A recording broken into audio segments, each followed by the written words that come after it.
नमस्कार। ज्ञान की पाठशाला में आपका हार्दिक स्वागत है। मैं संजय सुमन।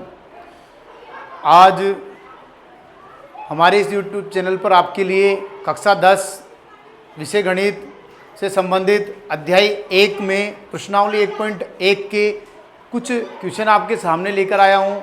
कुछ क्वेश्चन मैं आपको बताता हूँ, बाकी आप कीजिए। तो 1.1 में आपके जो पहला क्वेश्चन है वो है अभाज्य गुणनखंडों के गुणनफल के रूप में व्यक्त करना। तो हम क्या करेंगे, भाज्य संख्याएं दे रखी है, उनको अभाज्य संख्याओं के गुणनफल के रूप में व्यक्त करेंगे।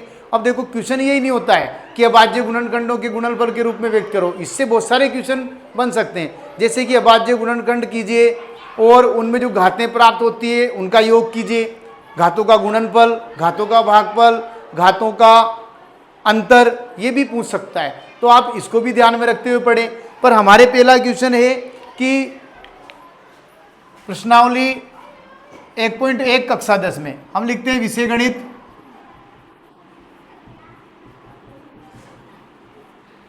कक्षा 10 प्रश्नावली 1.1।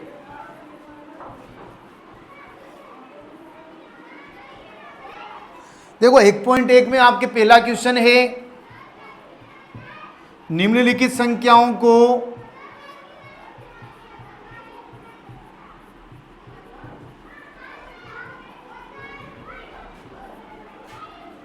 अभाज्य गुणनखंडों के रूप में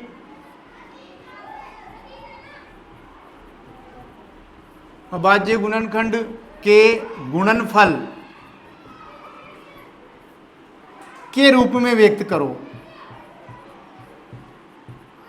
पहले हम क्वेश्चन को देखते हैं। क्वेश्चन में क्या कर रहा है कि अभाज्य गुणनखंड के गुणनफल करवा रहा है।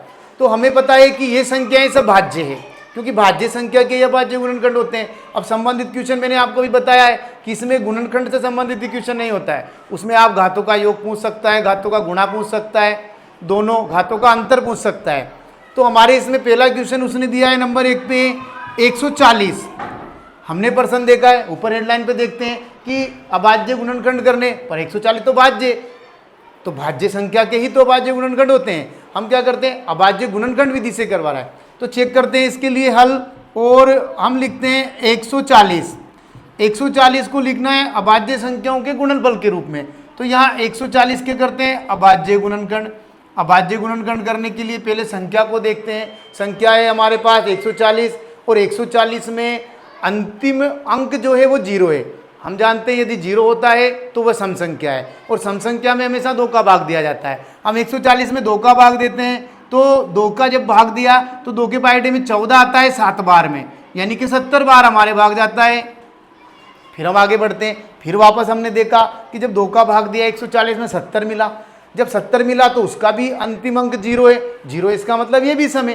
तो फिर हम वापस इसमें 2 का भाग देते हैं। हम 2 का भाग देते हैं 70 में। यदि आपको डायरेक्ट देना नहीं आता है तो भाग दे के देख सकते हो, नीचे लिख सकते हो, पर मुझे डायरेक्ट आता है। तो देखो 2 का भाग हमने 7 में दिया, पर 7 तो विषम संख्या है, 2 का भाग नहीं जाता है, तो 6। तो 2 का भाग जब 7 में दिया तो 3 दूनी होते हैं 6। 7 में से जब 6 कम करा तो बचता है 1। हमने यहाँ इस तरह से लगा लिया, और हमने 1 और 0 को मिलाया 10 मिला।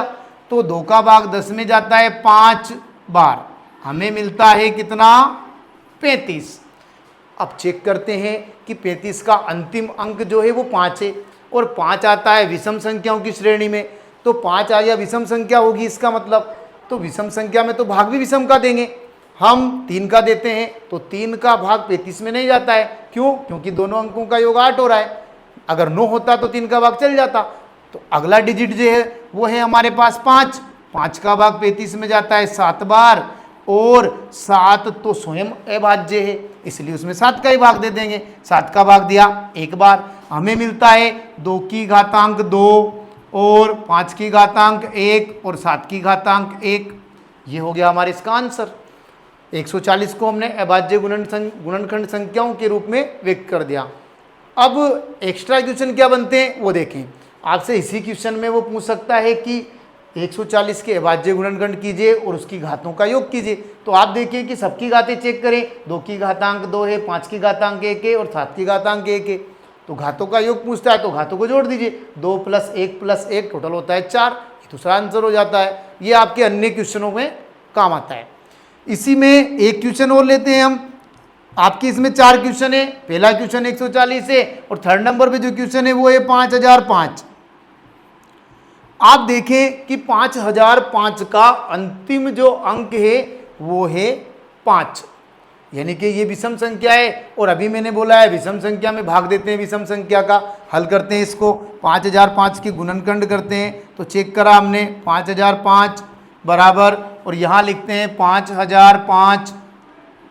सबसे पहले मैंने आपको अभी कहा है ये विषम संख्या है, तो भाग दें आप इसका 3 का। पहले चेक करते हैं 3 का भाग लगाया, 3 एकम 2, 3 एकम 3, बचता है 2, हो जाता है 20, 3 छंग 18, फिर 20 हो गया, फिर 2 बच गया, फिर 25 हो गया, यानी कि भाग नहीं जा रहा है। तो हम 3 का नहीं गया तो अगला अंक लेते हैं 5। 5 का भाग जाएगा क्योंकि अंतिम अंक भी 5 है। 5 का भाग 5 में 1 बार, 5 का भाग 0 बार, 5 का भाग 0 बार, फिर 1 बार। फिर वापस हमें जो संख्या मिलती है उसका अंतिम अंक 1 है। 1 विषम होता है, परंतु हम इसमें 5 का भाग नहीं दे सकते क्योंकि 5 का भाग तो तभी देंगे जब अंतिम अंक 0 होगा या 5 होगा। 5 की अगली विषम संख्या होती है 7। हम 7 का भाग देके देखते हैं। 7 का भाग 10 में दिया 1 बार, 10 में 7 घटाने से 3 बचता है, 3 को ले लिया हमने, तो जो शेष बचा उसको लिख दिया 3, हमें मिल जाता है 30। वापस 7 का भाग 30 में देते हैं तो 7 चौक होते हैं 28, और 30 में से 28 घटने से बचते हैं हमारे पास 2, बन जाता है 21। जब 21 में 7 का भाग लगाया तो 3। अब हमने देखा कि वापस जो संख्या मिली वो है 143। 143 में 7 का भाग हम नहीं दे सकते क्योंकि 7 दूनी 14, 3 बच जाता है। 7 की अगली अभाज्य संख्या क्या होती है आप मुझे बताना। पर मुझे जानकारी है कि 7 की अगली जो होती है, देखो 8 आपके भाज्य है, 9 आपके भाज्य है, 10 आपके भाज्य है, क्योंकि इन सब में भाग जाता है किसी ना किसी डिजिट का। तो अगली होती है 11। अब हम 11 का भाग देते हैं। 11 का भाग 14 में 1 बार, शेष बचता है 3, हो जाते हैं 33। 11 तिया होता है 33। हमने देखा कि हमें लास्ट संख्या मिलती है 13, और 13 तो स्वयं में क्या है, अभाज्य है, उसके गुणनखंड ही नहीं होते हैं। तो हम इसमें डायरेक्ट भाग दे देंगे किसका, 13 का, और जाता है 1 बार।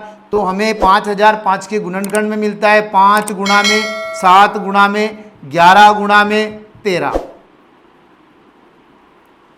ये इसका आंसर है। हमारे वीडियो को लाइक करें, चैनल को सब्सक्राइब करें, और आपको यदि किसी प्रश्न में किसी भी प्रकार की समस्या आती है तो कमेंट बॉक्स में आप कमेंट कर सकते हैं। और किसी भी प्रश्नावली का कोई भी क्वेश्चन आपको समझना है तो आप कमेंट बॉक्स में क्वेश्चन नंबर या अध्याय नंबर या प्रश्नावली नंबर डालकर हमें भेज सकते हैं। बहुत बहुत धन्यवाद।